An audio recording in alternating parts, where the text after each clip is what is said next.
In the history of budget making in Kenya, no regime has imposed so many and so high taxes on our people in return for nothing except fantasies and fairy tales. This bill is a disease that cannot be cured with everyday herbs. This bill is economic sabotage. If Ruto insists on this bill, this country will go into full recession. This bill requires and must get fierce resistance. No Senate leader withdraws subsidies on basic goods, then increases taxes on the same goods and salaries of working people, including hawkers. You withdraw subsidies, and then you now add taxes to add insult to injury. I will highlight areas of significant concern to us. Then let the Azimio Economic Council take the country through the details. Ruto wants to levy taxes on chama or merry-go-rounds. Merry-go-rounds are the bankers and lenders of last resort for our mothers and youth, particularly in rural areas and slums. Without offering any services to the chamas, women groups and trade associations, Ruto has decided they must pay taxes. This strikes at the heart of women's economy. It kills savings and spreads poverty among an already vulnerable group. At a time, the National Hospital Insurance Fund and the National Social Security Fund are failing.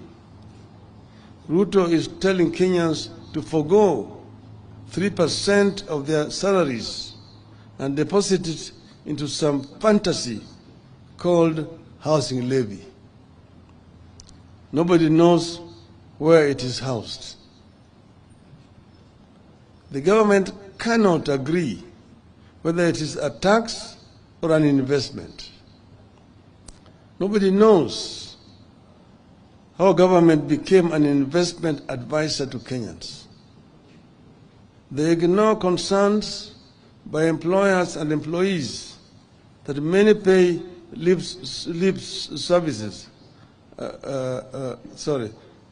that many pay slips are already overwhelmed by deductions, loans, and lack of pay rise.